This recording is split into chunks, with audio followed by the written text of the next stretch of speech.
Rich staggered to her bedside, ready with his rebuttal. Feeling him sway and repulsed by his beer breath, she kept her eyes closed and hoped he'd give up.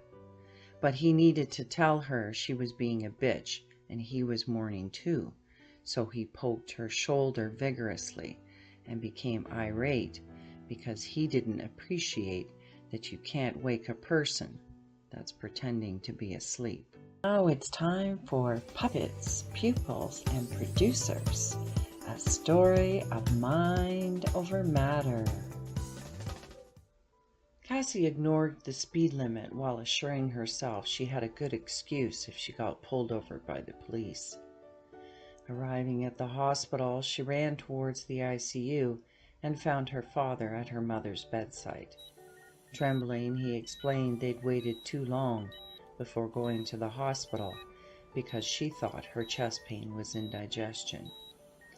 Then he recalled watching her collapse in his rearview mirror and broke down further. "We were only a block away," he said. "It took too long to get her out of the car." Trying to ease his guilt and annoyed with her mother's lack of action, Cassie shared that her mother had called her 3 days prior, saying she thought she had pneumonia, and asked her to come listen to her chest. Still too shocked to feel her impending guilt, she turned to her ventilated mother and angrily said it was her own fault because she hadn't gone for an X-ray as Cassie had instructed. Wanting a cigarette, her father left the room while Cassie assessed her mother's condition. After checking the monitor for her vitals and heart rhythm, she took note of the IVs hanging and the scant amount of urine in the collection bag. She checked her pupils, tested if she reacted to pain, and asked her to move her toes, but she didn't. Then, holding her cool, still hand, she closed her eyes, and her knowing told her she was already gone. Stan arrived next, but he couldn't handle his overwhelming emotions and said he'd be in the lounge if anyone needed him. Robert and his partner Louis were on vacation in Venezuela. Traveling frequently, Cassie rarely knew their whereabouts, yet oddly, her brother had given her the name of the hotel where they were staying. They tried frantically to get home, but didn't make it in time. A little white pill got Cassie through the day. Wine and a blue and white pill got her through the evenings. After she helped her father write the obituary and plan the funeral, she cooked and baked for the wake that would follow. While she toiled, she thought about the grandchildren her mother would never meet. She thought about both her mother and her grandfather dying from a heart attack at only 45 years old, and wondered if she'd die young too. Then she thought about her father and dissected everything he'd said and done, because she wondered if he'd played a role in her mother's death. Hundreds of friends and customers came to the visitations, and scores of flower arrangements spilled out into the lobby of the funeral home.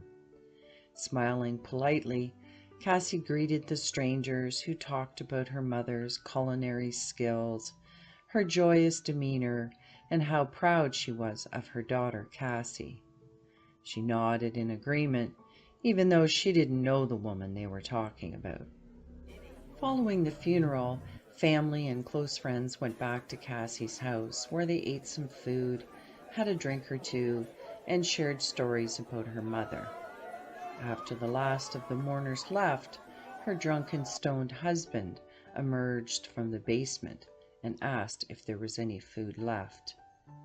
Cassie responded by telling Rich how disappointed she was that he'd smoked a joint in the house while they had guests there. Nor was she pleased about his lack of support or the celebratory cheers that came from the basement every time the Leafs scored. Expecting him to be sullen and sad, she said he disrespected her dead mother and stormed off to bed. After raiding the fridge, Rich staggered to her bedside, ready with his rebuttal. Feeling him sway and repulsed by his beer breath, she kept her eyes closed and hoped he'd give up. But he needed to tell her she was being a bitch and he was mourning too, so he poked her shoulder vigorously and became irate because he didn't appreciate that you can't wake a person that's pretending to be asleep. Triggered by his obstinance, she swatted his hand away and attempted to roll over, but he straddled her and pinned her in a cocoon of blankets. She yelled for him to get off and tried to bite the hand pressed over her mouth. Enraged, his other hand found her throat and squeezed until she lost consciousness. Panicked by her unresponsiveness, he jumped off, grabbed his keys, and left his wife to die or recover alone. As with most of her traumatic experiences, Cassie couldn't remember exactly what happened. She only knew she was breathing again, she'd wet the bed, and Rich wasn't in the bedroom. He returned in the morning and she told him to leave. He said she was in his house, and if anyone was leaving, it would have to be her. Then he made himself some breakfast, took a shower, and left for work. She could have called the police, but she didn't, because just like her father, Rich had perfected his gaslighting skills. Once again, he convinced her she was responsible because she'd started the argument.